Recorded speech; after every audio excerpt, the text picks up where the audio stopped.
I'm Susan Page, Washington Bureau Chief of USA Today, and this is Capitol Download.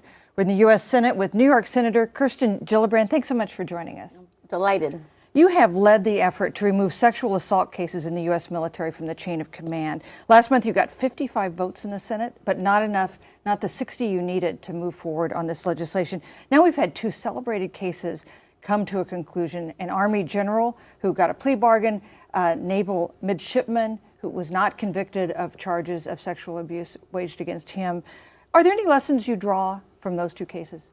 Yes. When the public looks at those cases, when men and women serving in the military look at those cases, they see justice not being done. And so they have no confidence or faith in the current system. And if you listen to victims, they will tell you over and over again the reason they're not reporting these cases is they don't believe the chain of command will do anything. They also fear or have witnessed retaliation. And so the reason why they're urging that this decision not be made by commanders but be made by trained prosecutors, military prosecutors, is because you want justice that's blind. You want to be able to rely on an objective review, something that is professionally done. And if you can have more objectivity, you'll have more transparency, more accountability, and hopefully more reporting of the crime, meaning more being investigated, more going to trial, and more convictions. Now, these two cases happen to be resolved within a few hours of each other on the same day. What did you think on that day when you heard about the conclusion of these two cases, which had gotten so much attention? Well, it's infuriating because you don't see justice being done. You see a system that's not working for anybody. The punishment doesn't seem to fit the crime. These two cases demonstrated no one can have confidence in the system today. If he received a conviction, he would have had jail time. And that certainly would make me feel a lot better if he had gone to jail. So what happens now? We just keep fighting. At the end of the day, we put some good reforms in place in this last bill, in the underlying NDAA bill. Reforms like making sure every victim has a victim's advocate, making sure you can't use the good soldier defense at various parts of the proceedings. All those changes are good, but all of them accrue to someone who reports the crime. So the reason why this last change in my mind is so necessary, it's the one change victims have said would change their mind about whether to report. You have to remember, a quarter of these cases, the perpetrator is within the chain of command. But you were 5 votes short. I mean, what are the prospects that you'll be able to make that up?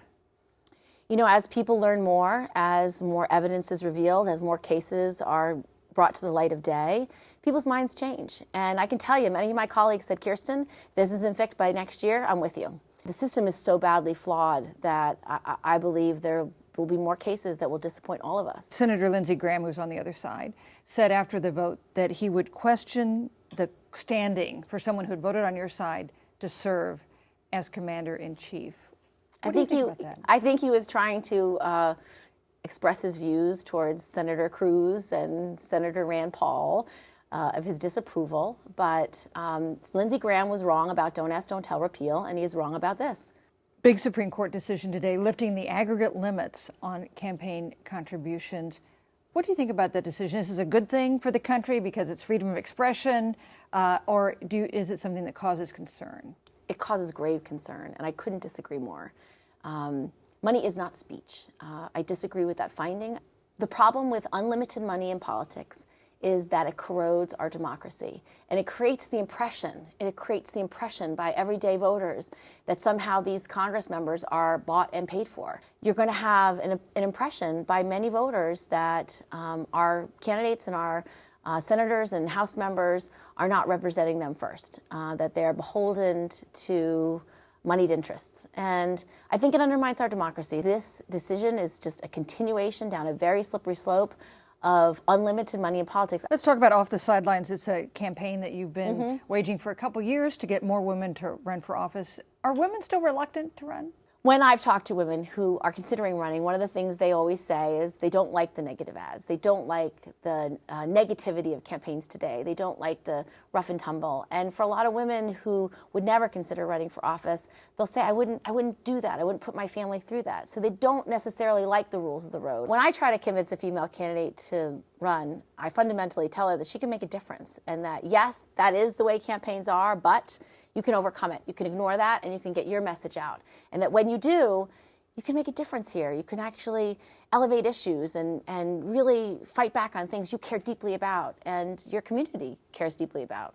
A record 20 women in the Senate. Does it make a difference? Are women senators different from men senators? Women are often very good at finding common ground, listening well, finding consensus and building consensus. And that helps because Washington's broken. This place gets nothing done. It is so difficult because there's so much partisan politics, and the women break through it. It's not surprising that it was Susan Collins who led the charge on Don't Ask, Don't Tell repeal for the Republicans, or Lisa Murkowski and Olympia Snowe helped me marshal the support for the 9/11 health bill. It's not surprising that 17 women in the Senate all supported these very vast sexual assault reforms in the military. The last glass ceiling for women candidates, the presidency. You're in the Senate seat that was once held by Hillary Clinton. Lots of hopes would be crushed if she decided not to run. She's going to run, and we are going to help her win. In every conversation I've ever had with her, I just have a sense that she knows how important this is for the nation and the world. The Republicans are increasingly optimistic that they will gain control of the Senate in November. If they do, how much difference do you think that would make for President Obama's final 2 years in office? If what? If the Republicans gain control of the Senate That in is November. not going to happen. I'm going to fight very hard so that does not happen. Senator Gillibrand, thank you for joining us on Capitol Download. Thank you.